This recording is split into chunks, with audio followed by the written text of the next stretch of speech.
Hello everyone, today we are going to discuss 15.7, that is triple integrals in cylindrical coordinates. Let me check my volume first. Okay. What we did so far is, let's go back here. What we did was we did double integrals over the general region. Over a rectangle first, over the general regions next, right? Then double integrals using polar coordinates. I think that's what we did, and then we moved on to triple integrals, right? Triple integrals we did over a cube, over a cube. Then over a general region, we did that also yesterday. And we said double integrals will always give you volume. A volume if the function of if volume is f of xy is the integrand. Let me put it that way. Area if area if double integral will give you area if the integrand is equal to 1. Let me put it that integrand equals 1. Triple integral will give you volume if integrand is equal to 1. I'm just summarizing whatever we did, okay? And it will give you mass if integrand is a function f of x, y, z, which is considered to be the density in the physics, okay? And triple integrals can be done over a cube, over a general region. Now triple integrals, there are two kinds. One is cylindrical, using triple integrals using cylindrical coordinates, or triple integrals using spherical coordinates. Okay, are you with me on that? Okay. So today we are going to do the triple integrals on the cylindrical coordinates. So that's a B. Okay, it somewhat coincides with the polar coordinates, because we are looking for a cylinder, basically. That's what it is. So if you pick a point here, why is this rho theta phi?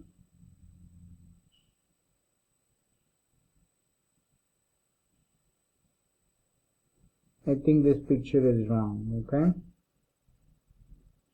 This picture is wrong because this is spherical coordinates. This is not cylindrical coordinates, so the picture is wrong. So let me see if I got the right problem first of all, right section or not. See, cylindrical. So okay, only my picture is wrong. So let's not worry about it. So what we are saying, this picture is wrong, okay? So what this means is you have, let's say this is x, y, and z. How, if you have a point here, how would you really talk about it? That's what is the question. Now, you project that point onto xy plane. Let's say this is a point in this distance here. So this is going to be r, and the angle it makes here is going to be theta, and that's going to be, this distance is going to be the z value. Okay, that's why this point is referred to either xyz in rectangular coordinates or r theta z in cylindrical coordinates. So you can either move from rectangular to cylindrical or cylindrical back to rectangular using this kind of transformation. So how would you go with that? I mean, you know why basically we are looking for a cylinder like that. That's what it is, okay?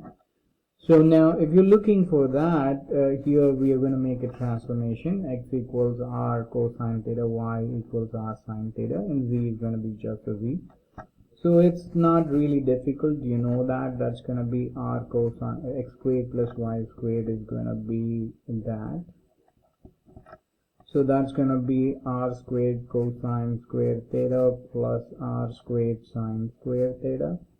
Then you factor out r squared, so that's going to be cosine squared theta plus sine squared theta. So cosine squared theta plus sine squared theta is going to be 1, so that's going to be r squared. So you get x squared plus y squared is going to be r squared. Okay. Now the next thing is, now how do you find the other? So if you know x and y, you can find r, but if you know r, you cannot find x and y. Okay, if you know r and theta, you can find x and y. That's a different thing. So now you know that r sine theta divided by r cosine theta is going to be y over x, because this is y, that is x. So r and r gets cancelled out, so tangent theta is going to be y over x. So theta is going to be tangent inverse of y over x. Okay, and z is going to be just a z itself. So this will really help you move from, this kind of transformation will really help you move from rectangular to cylindrical, and cylindrical back to rectangular coordinates. Okay, and that's the point that we are referring to. Why? Because sometimes it becomes easy to deal with the it is easy to evaluate volumes or the density using the triple integrals. Okay, this is something that I have already talked about. Okay, now in the previous lecture that was on, like I think, triple integrals over general regions, we had type 1, type 2, type 3. That means the first integration was with respect to x, or with respect to y, or with respect to z first. I mean, we went with x first, or we could have gone with y first, or we could have gone with z first. So similarly here we are having some kind of thing here. I think this got cut out. So r dr d theta dz. I mean, we could go either way. Also remember here, how do I say, dv means it could be either dx, dy, dz, or let's just put dx, dA, or dv could have been dy, dA, right? Or dv could have been dz, dA, right? Are you with me on that? So when you translate this, what you get is, you get r dr d theta dz. I mean, or you could have got d theta dr dz, or dz dr d theta. There are 9 such combinations. You could have got any such 9 combinations basically. Remember that there is an extra factor of r, and that we will talk about it when we go about dealing with Jacobians, but that's not right now. Okay, now let's say you have a problem like this. Now how would you go about finding, evaluating this triple integral? Okay, now here you see, this is if I integrate with respect to z, there is no z here. If I integrate with respect to z, then I substitute the limits of integration, it will all get messed up. Do you see that? I don't, let me show you that, okay, how it will get messed up, so that you will understand. I mean, at least from my sense, it will get messed up. So if I start like this, I say negative 2 to 2, negative square root of 4 minus x squared to square root of 4 minus x squared, and there is no, first we are integrating with respect to z, there is no z here, so this is treated as constant. So integral dz is going to be just a z, so you get x squared plus y squared. Then when you substitute the limits of integration, you get x squared plus y squared dy dx. Do you see that? Now when you want to integrate with respect to y, how would you integrate it with respect to y? That's going to be a really a intense problem. I don't know how to go about it. Okay, I don't want to even start like that, because it's not neat, it's not sweet. Okay, so but then I can tell you something about it. So I want to use the cylindrical coordinates here. Okay, the cylindrical coordinates. So when I start with cylindrical coordinates, what do I know? I start with x is going to be r cosine theta, right? Y equals r sine theta, and we know that x squared plus y squared is going to be r squared, correct? So that means you get integral. This is going to be first of all r squared, and dz dy dx is going to be r dr d theta dz. Okay, you can write in any order you want. So this is going to be again x squared plus y squared is, so this is going to be square root of r squared to 2. This is nothing but, I mean, y is varying from negative square root of 4 minus x squared to square root of 4 minus x squared. So which means y squared is varying from 4 minus x squared to 4 minus x squared, squaring both sides. You should not do like this. This is not correct, but I'm just showing you that. So you get x squared plus y squared is going to be 4. So that means I'm getting a circle with radius 2 and centered at 0, 0. So you see, you can see a cylinder forming here. So that means my theta is going to be varying from, my theta is going to be, okay, first is dz, right? So this is dz. And I could put a dr here. My theta is varying from 0 to 2 pi because I'm going full round, and my radius is 2 units, so I'm going to go to 0 to 2. Okay. So now that's what it is. So upon simplification, you get 0 to 2, 0 to 2 pi, and you get r to 2, you get r cubed dz, d theta dr. I mean, you know, when you do that, you're gonna, I mean, you, so there is no z in here, so you move r cubed here outside the integral. Integral of dz is just a z. Upon substituting the limits of integration, you get 0 to 2, 0 to 2 pi. What do you get? I mean, r cubed times z, where your limits of integration is r to 2, d theta dr, right? So now what do? You get 0 to 2, 0 to 2 pi, you get substituting the limits of integration, you get r cubed times 2 minus r d theta dr, right? Now this has no theta in it, so this is treated as constant. That will step outside the integral sign, right? That will step outside the integral sign. And that will give you 0 to 2 r cubed times 2 minus r. Upon the integral of d theta is theta, where your limits of integration is 0 to 2 pi, and you get a dr. So that gives you 0 to 2, I mean, you get 2r cubed minus r to the 4, then you get, upon substituting the limits of integration, you get 2 pi and you get dr, right? So if you want to really integrate, now 2 pi is a constant, so that steps out of the integral sign. Okay, I'm off the screen. Okay, I'm back. So 2 pi is a constant that steps out of the integral sign, so you get 0 to 2 pi. You get 2r cubed minus r to the 4 dr. So you, now this is single integral, so you're going to integrate term wise, so you get 2 pi.